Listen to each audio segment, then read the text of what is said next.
Okay, so welcome to our PowerPoint on technology used in classes to especially help with English. We'll be focusing on two main ones when we get to that.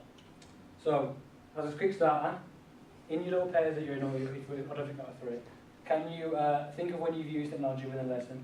So this can be if you've worked in a school, something outside the box, or if you've never worked in a school, when you've been in school in a lesson, being taught. Just 30 seconds, quickly, to do pairs. Watching videos. Using computers.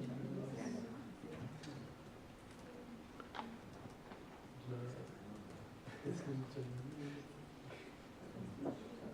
Okay, guys. So we'll start with Jordan Lewis. His name, anything? Right, so in secondary school, not in primary school, we actually used e-books towards the end of the year because it was like the first introducing it. So instead of just getting like a massive book out, it was like a lot more reading, just swipe pages and that's it. I used them from my product design A-level, like on the TD design, stuff like that. Daniel? We used to watch YouTube videos and lessons about specific like books and things like that, so it helps in English. Likewise, we did the same videos. What did it? Used to use Kahoot, that's a bit help. Oh, yeah.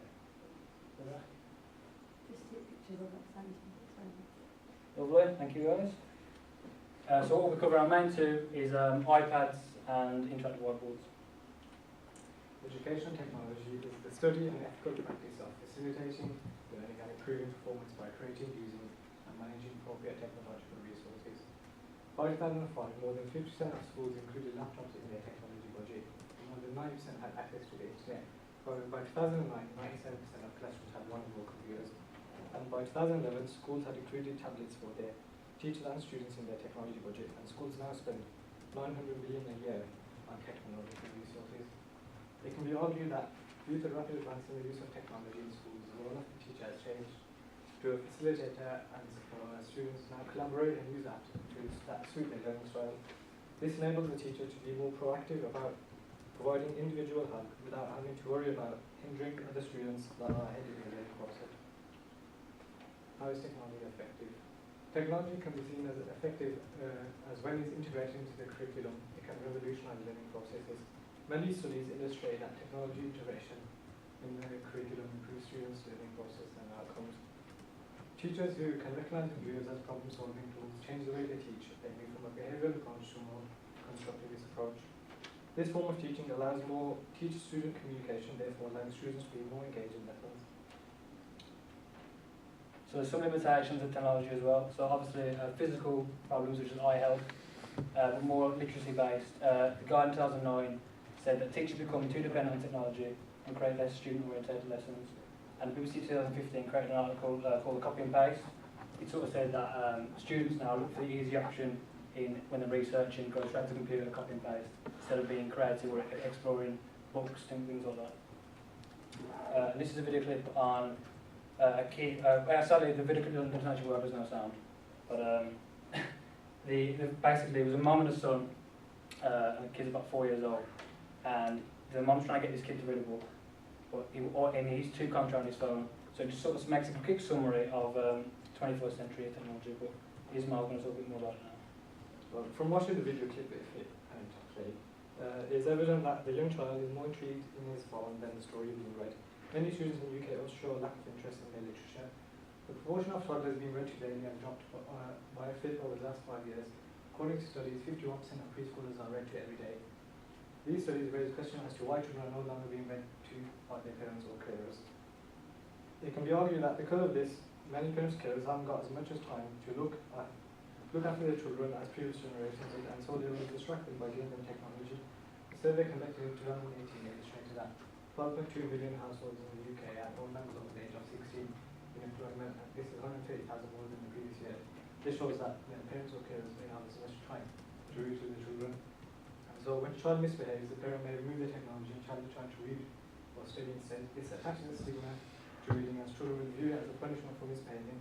This stigma is then carried on with the child in their time in school and will still view reading as a negative activity. Ultimately, this can affect children's ability to communicate, act self-sufficiently, and will have a negative impact on their fundamental reading skills. So the first thing we're going to talk about is interactive whiteboards. So obviously they're in schools now, pretty much everywhere. But according to RICT 2017, well, the late 1990s, the blackboard was gradually getting replaced with an interactive whiteboard. And by 2004, 64% of primary schools had at least one whiteboard. But I couldn't find a stat on what it is today, but it's probably 100%, pretty much close. And the Department of Education and Skills 2014, teachers can use the boards to demonstrate and present ideas in exciting and dynamic ways. Boards also allow pupils to interact with new learning that is being demonstrated. How they aid teachers. It's all based on single platforms, which saves time during lessons. Teachers haven't got to switch between different tabs or put in videos. If you had a back turn, which would behaviour could get worse, it's all focused. Makes less engaging topics easy to teach, so things like grammar lessons, the teacher may find that students are less engaged. Having games, activities on the board could encourage student interaction. Whole class teaching, it's easy to teach the whole class. You've got a little whiteboard in the corner, got a big board right in the centre. Another quote from Betcher and Lee 2009, truly transforming technology that potentially redefines the underlying pedagogy and improves the quality of teaching and learning that takes place in most classrooms. How interactive whiteboards help the learning of English. It meets the needs of all learning styles, so visual, auditory, kinesthetic. Visual learners may prefer looking at the board. Pictures and pictures, mind maps, reading. Auditory prefer the sounds and visuals and different videos. And a kinesthetic learner is more practical learner. So videos, again, animations, moving objects around the board and solving problems. Also lessons, like I said before, like grammar. Get kids up to the board, labelling pictures, editing sentences, and overall creates more memorable lessons. Because when I was in school, I think it was year 1, we had a blackboard, and it was all just written off. As soon as the lesson was finished, it was taken away. Now everything's saved. You can always go back and reflect on it. And these are just some examples of the interactive whiteboard and how lesson plans, I suppose you could call it, from board works. There are some limitations though. Damien Hines, the Education Secretary, this again from The Guardian, over a decade ago, expensive interactive whiteboards were rolled out to schools without the support of teachers, and we saw no subsequent rise in people's attainment directly linked to technology. That could be seen as a big waste of money because there are a lot of money to put into schools.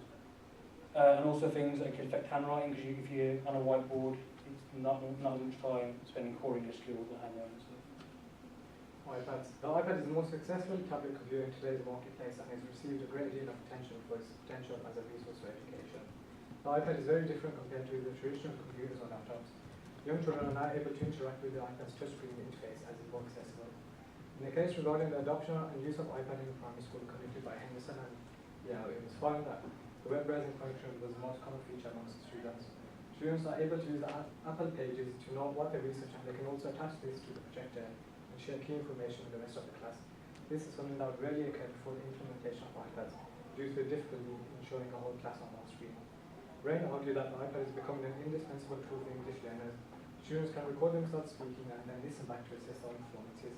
Pronunciations can easily be corrected by using Siri, and English students can engage in extensive reading by accessing articles on the internet. However, there is still a distraction feature that can impact on the effectiveness of using the iPad in the classroom, as students can easily access a game or message or app. It may be more effective to use a textbook in some instances as well, as many publishers haven't caught up with the book demands.